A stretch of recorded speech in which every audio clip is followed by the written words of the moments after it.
Feeling great, UFC 300, great card, great opponent. I think it's a good opportunity for me, so I'm just honored to be here. Correct me if I'm wrong, I think you guys were the last fight added to this card. So were you expecting to be on that card, or was it a surprise when they called you? No, it was a surprise. I was expecting to fight in UFC 301 in Brazil, or even on the pay-per-view in London, on Europe. I was expecting that because that would make sense. But guess what? They call me and I'm here. Is this the better card to be on for you, 300 rather than those two other ones? Definitely is a card that I want to be. Of course, UFC 300 on the prelims, several champions face each other, like Davidson Figueiredo and Cody Garbrandt, and I'm fighting on the same card. I wish it was on the main event. I wish it was on the main card, but guess what? It is what it is. And what do you make of Jalin as an opponent? Because obviously, I think we kind of expected you'd be fighting Patty because you guys were talking back and forth. So when they came with Jalin, what went through your mind? Man, of course I wanted Patty because on the paper it was the easiest fight, the easiest fight, and I would get more people know him. So that's what it's about. But at the same time, I don't choose my opponents, and I don't have time to sit and wait, So I'm 34 years old. I have to fight. I have to get money. I want money. UFC 300. Which card would be better to get money? Of course, Dana White gonna raise the bonus, so I want the bonus too. And let's go. I think it's a good fight for me, to be honest. Jalin Turner is tough, but I'm better than him.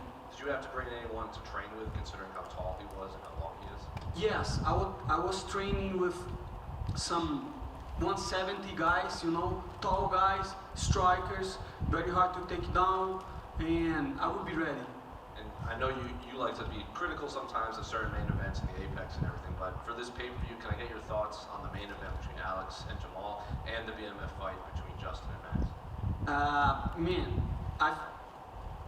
When they first started to make the card, I was talking a lot of shit about the card, especially because I wanted to see like John Jones, Conor McGregor, but I think Alex Pereira, he's becoming a star in UFC, and I think in the end of the day, the card could not get any better, and especially for Max Holloway, Justin Gaethje, that's going to be a banger, that's going to be an amazing fight, and I'm glad that I will fight and then watch the fights. Actually, last one for me. Obviously, after your fights, you call Moicano wants money. There's a lot of competition for these bonuses on this card. So I guess how do you separate yourself? How do you win on Saturday?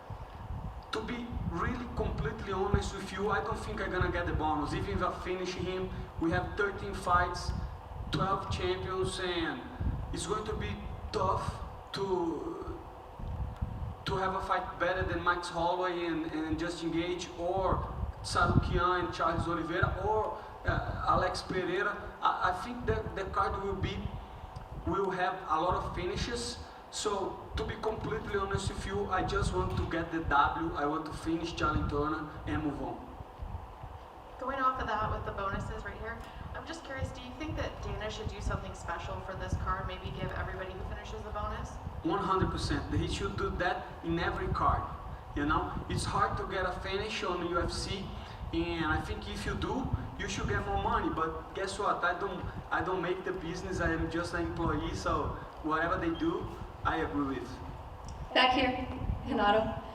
Speaking of money, I know you have your YouTube channel, you have a ton of things going on outside of fighting, you have the Homo Fight podcast now. So I'm curious, what do you think are some of the best side hustles for MMA fighters? I think talk about of MMA is easy because I have been training since I started training Jiu-Jitsu when I was 10, so I know the sport. I compete professional MMA since 2011, so I have been in the game for a long time. But the problem is some fighters, they are dumb.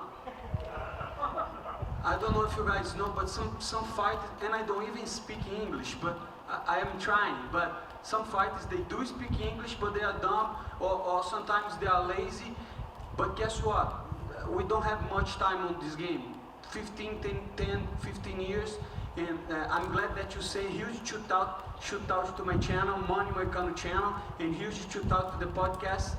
Show Me the Money. Me, Gilbert Burns, and Maddie, we're doing a great work. So if you guys want to check it out. Great podcast.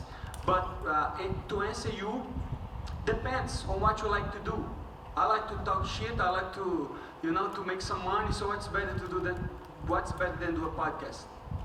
Hey, Renato, right here. You mentioned your YouTube channel, that you've really connected with a lot of fans and become a lot more popular, but I know you've also taken a liking to MMA Guru. How much have you learned from him, and how much has that sort of made up your channel? At the beginning, I didn't know MMA Guru. I wasn't on the Twitch, tried to stream in some games, especially because I got injured, my knee was hurt, and then everybody on the chat was saying, hey, you have to see MMA Guru react to a video, and then I watched a video of him live talking about MMA, and I did my point, and I called him several words, and then after that I started to watch his content, and then I moved to YouTube, and when I did a video about fighters, he made a shootout, like he sent people to my live and to my videos, and that helps my channel a lot. I think one thing people are not realizing that today is a new game, completely different. You see guys that don't have any background on journalism, or they just are on literally their mom's basement, but they can connect with the public, and they do a great job, because they can imagine that we're doing this press conference right now, and now you guys have to edit and have to work, and that's very hard. But for a guy on YouTube, he just take the video and talk shit about fighters and give his opinion. So I think YouTube is going to get much more popular in the next couple years. And to be completely honest, he's doing a great job. You like him or not, everybody's talking about him. Is that something you'd want to do after your career's done, is do that full time, is just do YouTube commentary? I want money. If I make money on YouTube, that's good. If not, I will try something else. But of course, I like to talk about MMA. It's easy for me to do the videos. I like to connect with the fans. And I like the fans, like you say, recognize me a little bit more. And I think it's a good situation. And just last one for me, a win over Jalin, especially a finish. Where does that put you in the division? Because Jalin's, fought some really good opponents, got some good wins. He's very good. But I will beat him on Saturday, and I will be on the top 10, and then we'll see. I don't have an opponent in mind right now, but definitely I want to fight somebody on the top 10. I want to get closer to the title, and I want more money. Renato, right over here. Renato, big press conference tomorrow. A lot of fans love listening to you talk. Do you have anything special planned when you get on the mic tomorrow? Not really. I never try to plan anything. I have my principles. I have something that sometimes I want to talk about, and what I want to talk about, maybe tomorrow, maybe on the fight day, is you have to get ownership of your life, because back in the day I used to blame other people for my faults. I used to give excuses for everything. Nowadays this has changed my life, to be accountable of my actions. If I do something go wrong, that's my problem. If I do something go right, that's my